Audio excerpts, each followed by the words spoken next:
London is one of the most green cities in the world. Across the capital, the 3,000 registered parks cover more land than all its roads and railways combined. So that's why visiting at least a couple of these is essential during any trip to London. In this video, I'll be giving you the ultimate guide on my 13 personal favourite parks.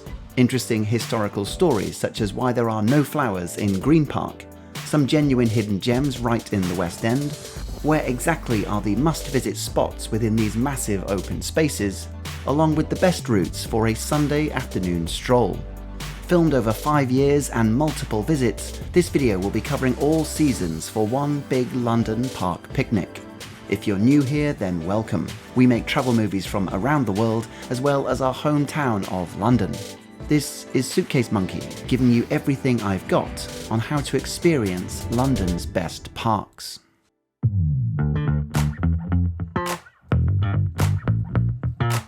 So let's start with a big one, Hampstead Heath.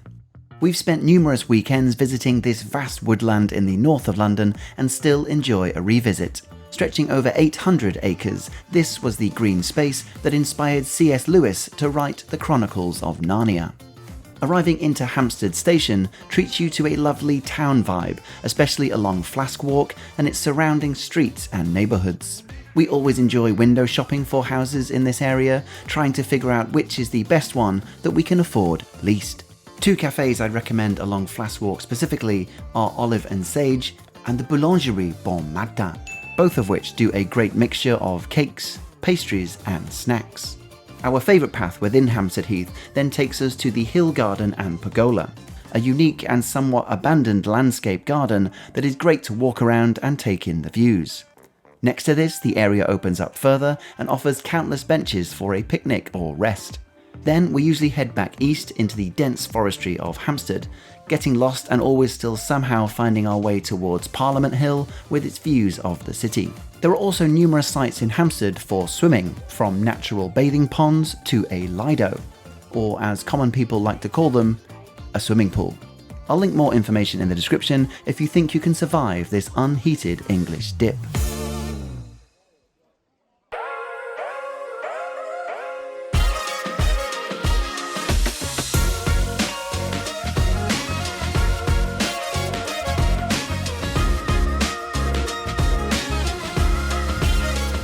London has a total of 8 royal parks, meaning they're owned by the Crown and managed by the government.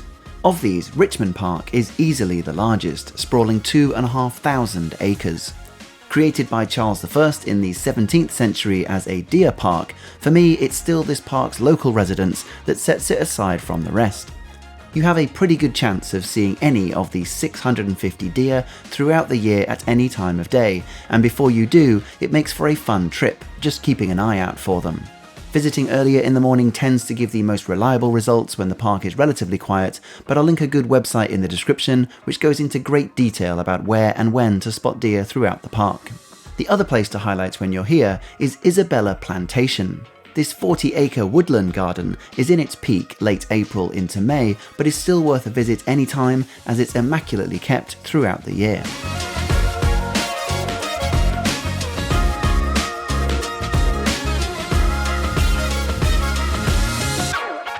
Richmond Park is so large there are multiple entrances and exits, so it depends on where you're coming from as to the best route to take. But I suggest a nice way to end this trip is via the town of Richmond itself, and specifically the Petersham Nurseries. This restaurant and tea house is spread over a rather large area of inside and outside dining, and is perfect for a summer's day. They do get booked up, but there is usually the option to wait as a walk-in, or even just wander around its garden centre if you haven't had enough greenery yet.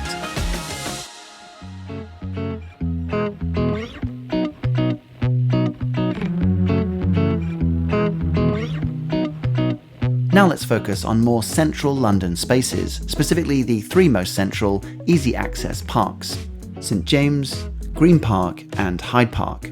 Now these are all royal parks, which if you walk from one end to the other is the longest stretch of greenery in Zone 1 and would cover a couple of hours at least. St James is probably my favourite super central park. It's definitely going to be near somewhere you'll be visiting, is small enough that it's easy to walk around, has enough character and unique spots to rest, and hosts a number of places to grab a snack or drink. From here you can make an easy walk to Buckingham Palace before stepping into Green Park. Now this is probably the least visually interesting park on this list, in that it's mostly just a big green space, hence its name I guess. Compared to the flowerful St James Park, there is actually a story that explains this lack of petals. It was the 1600s when the wife of King Charles II demanded that they all be removed from the park after she caught her husband picking some flowers for, shock and spoiler, another woman. And 600 years later, we are still dealing with the actions of this man. So, thanks Charles. Hyde Park probably has the most activity going on around it. Over the festive period, there's the Winter Wonderland, which I always personally enjoy, although it's quite popular to look down on it, I've noticed. The Serpentine is the largest landmark here, and you can't go wrong just looping around it. Then there's the Princess Diana Memorial Fountain, which kids enjoy splashing around. A nice view of the Royal Albert Hall, the Italian Gardens, Kensington Palace, which is the birthplace of Queen Victoria, which is nice to walk around even without paying to go inside. And finally there's the world's easiest hedge maze. One thing to note with these central parks is that during the summer months, especially on sunny weekends, they will get incredibly crowded with long waits for amenities. It's not a massive issue if you have that expectation, but consider bringing a picnic or visiting other parks on this list if that is an issue. Also, it should be said that in most Royal Central parks, there are deck chairs available for a small fee. You might also see that you can actually follow them on Twitter for some fascinating updates, such as, spring is here, we are closed today, and deck chairs are coming out this week, which unsurprisingly, even my own followers couldn't get behind.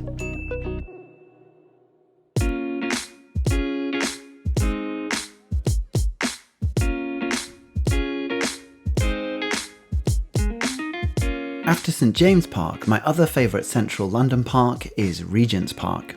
The place we always enjoy stopping for a picnic is the very southeast side, in a Victorian-style corner that feels insulated and safe, much like a baby in the womb enjoying some Pimm's and strawberries. There is a toilet nearby, which often helps I find, and the Boardwalk Cafe if you want something a bit more official to sit down and refill. The best entrance is probably Baker Street Tube Station that brings you right into the boating lake, which is the park at its most picturesque. Also, if you're after something unique, check out the website for the Open Air Theatre, the oldest permanent outdoor theatre in the UK. We've been a couple of times, and as long as the weather's good, it's fun watching a musical with some actual legroom. Next to this is the Regents Bar and Kitchen, which has inside and outside seating. Also, just to say, none of these park eateries will win awards for their culinary skills, but they at least do the trick as an overall package. Our exit is then usually along Regent's Canal, which I know I bang on about in most of my videos, but it really is one of our favourite things to meander. This either then takes you west to Little Venice, which I talk about in my London Gems video, or east to Camden Market, which I talk about in my Markets video. And fortunately, I made a London playlist for both of these, so do check them out at the end for more info. Whilst we're here, just a quick shout out to Primrose Hill, a popular spot for locals that's worth the trip just for the elevated views of the city.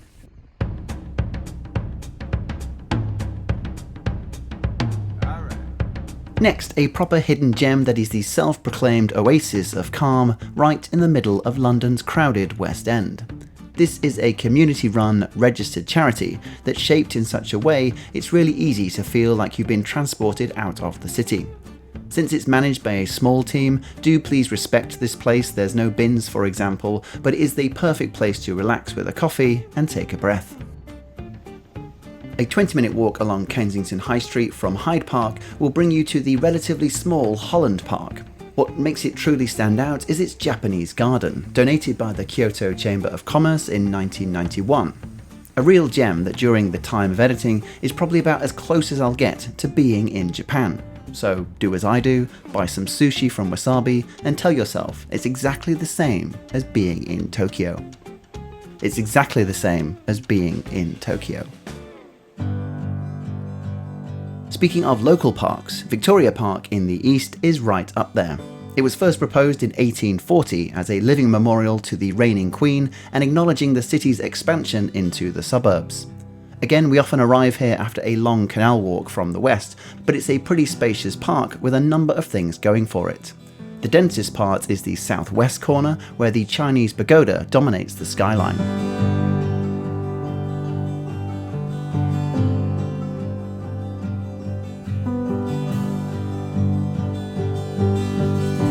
There's also a food market here every Sunday between 10 and 4 p.m, so this is probably the best time to visit.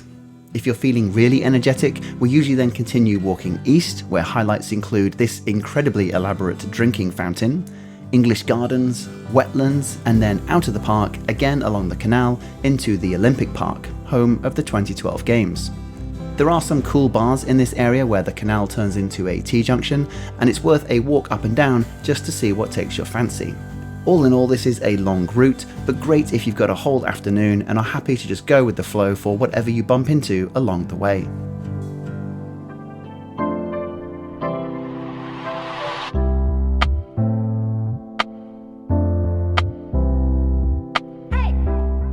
For another area that falls under the will you stop banging on about it category, it's Greenwich Park, another royal offering.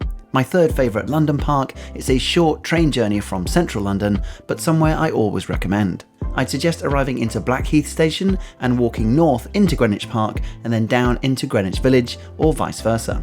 This gives you a really nice local perspective of things and starts you off with my personal favourite areas, which are the Park Pond and Flower Garden. Perfect for a picnic spot, this well-kept area has lots of space and in the summer and spring months hosts a plethora of well-maintained bloomage. Right in the centre is the Pavilion Cafe, and for the purpose of completion, the Royal Observatory, Planetarium and Boating Pond, which is tiny and safe enough to let your kids drive their own boat, where the outcome is definitely not your fault.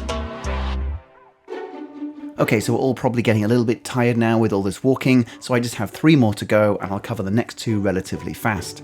Another local favourite is Battersea Park. Again, I'd focus your time around the boating lake, and the Pear Tree Cafe is pretty good for park standards. 2 things that make this park unique is the mini golf course in the southwest corner, and also Go Ape. This is a fun for the family treetop challenge rising overhead, where you can truly be your own inner superhero and step ever so carefully to victory. Now for something totally left field. Have you ever considered visiting the gardens in Buckingham Palace? The gardens are actually an add-on after you buy a ticket for the palace itself, but if you want to visit this world-famous building anyway, it's a unique garden that's well worth a look in. The best, most picturesque part of the gardens don't actually allow for any filming, so you'll just have to settle for images of the regular royal gardens in this video. For the part that I can't share, you're accompanied with an expert guide who shows you around the Queen's private garden, giving some insightful stories around its history, the 350 types of wildflowers and immaculate designs that run throughout. Only open during the summertime, again I'll link below so you can check availability.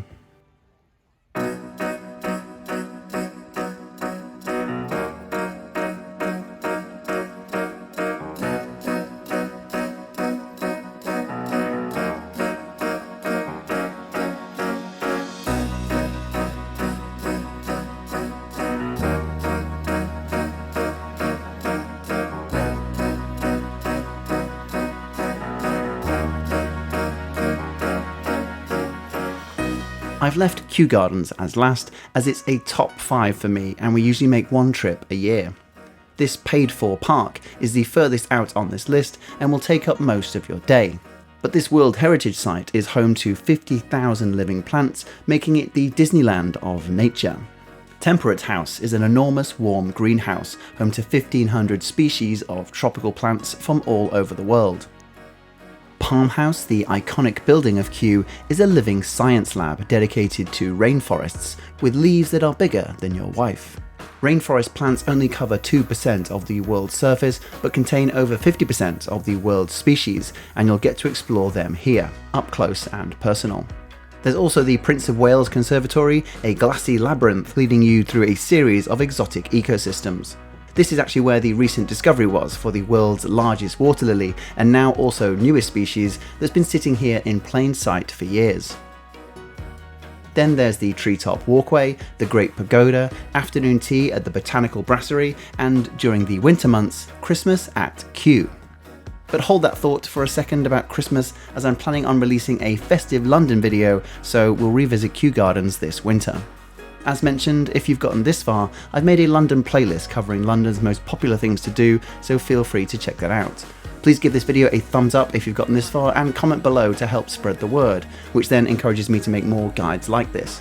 Which park is your favourite and why? Also, what ultimate London guides would you be interested to hear about next? Subscribe if you aren't already, as YouTube often likes to forget about me, so this will keep you in the loop as we have our epic trips to both Jordan and Canada coming soon. So, until the next one, thanks for watching, Suitcase Monkey.